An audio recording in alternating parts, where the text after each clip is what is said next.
at Daisy's Dream. Each year we support over 800 children and young people who have been affected by the death or serious illness of somebody close to them. To provide this support, it costs us over £460,000, of which all that money has to be raised by our own fundraising endeavours.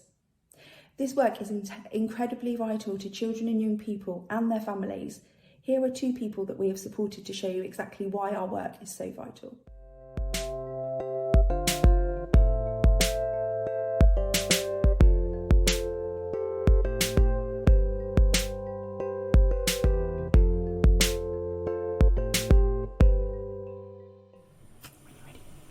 So Daisy's Dream helped myself and my 4 girls from the moment that Paul got diagnosed with cancer.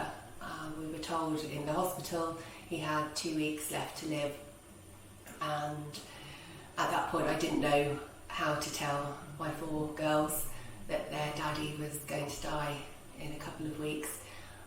And that was the first port of call. That's the first time I picked up the phone and spoke to Daisy's Dream, and somebody answered straight away, and I just asked them, how do I tell my 4 children that their daddy is going to die in a couple of weeks? And Jill from Daisy's Dream at the time, she talked me through how I should tell them and what response to expect.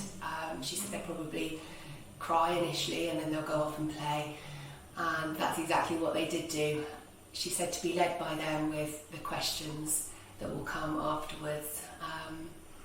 And it's one of the things I remember really clearly. I sat on the bed and told the girls that Daddy is not going to live much longer, and we need to spend as much time with him as we can. And they did. They all they cried. My little one was only 22 months, so she didn't understand, but I had a 5-year-old, 8 and 9-year-old, and they cried, and then they jumped off the bed and said, right, can we go and play with Grandma and Gramps now? And they went off and played, and then a few hours later they came back for cuddles and would ask them more questions, and that was really hard. Also, at the time when he died a few weeks later, my husband didn't want them to be there, but they'd already asked questions, can we see Daddy when he dies, can we be there?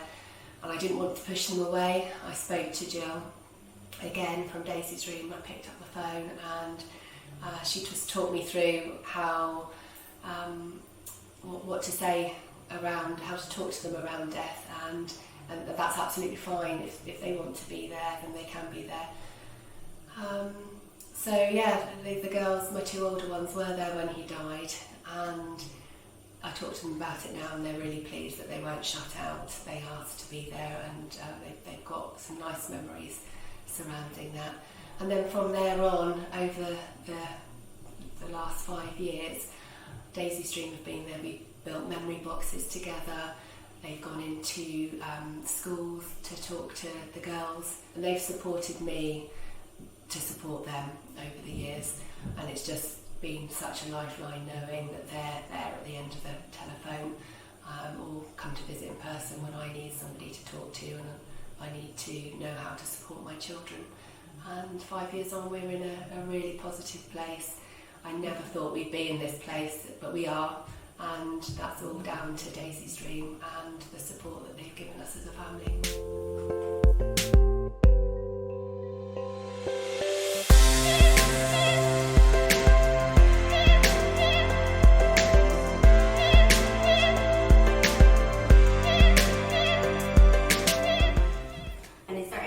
We did together that you really liked, or something that you remember as being really helpful? I really liked when we wrote down stuff about him and remember qualities and memories with him. It really helped me go through all the happy times and cherish all of them and just look back on all the happy memories that I've had. It's really nice. That made me really it was sad, but it was also it was really good for me, so I could remember the stuff and remember the happy stuff. Yeah, coming from a really sad place and actually sitting with someone and remembering all the amazing things that made them so special. Yeah. And you had so many facts about that. I remember. I was Yeah. like, gosh, we could go on like and do a whole reel of things. Yeah. Yeah. Cool. Okay. So I also remember you coming in one day and saying you'd written some letters, and that we kind of suggested maybe doing some journaling. And you Yeah. came in one day and you said something about doing some journaling, and that was quite helpful as well. Yeah. Or writing a letter even to Dad, I think it was. Yeah, like, yeah, writing the letters definitely really helped. I haven't done it for a while actually, but like when I actually felt really sad about him, just writing letters and like getting all of the emotions off my chest then Yeah. was actually really helpful because I could like, it felt like I was talking to him, like, even though he isn't there like physically, it felt like he was, and it's like, it felt like he could like hear me and like understand. That sounds a bit like weird to say like he could hear me, but like it feels like that. Yeah. Like, yeah, because obviously like you haven't talked to him in a while, and so it's nice to be able to like tell him stuff and feel like he is actually like listening to me, and so it's really nice to do it in the moment. I haven't done it for a while, but in the moment it's a lot. You get to write a lot, and it's really beneficial. Mm-hmm.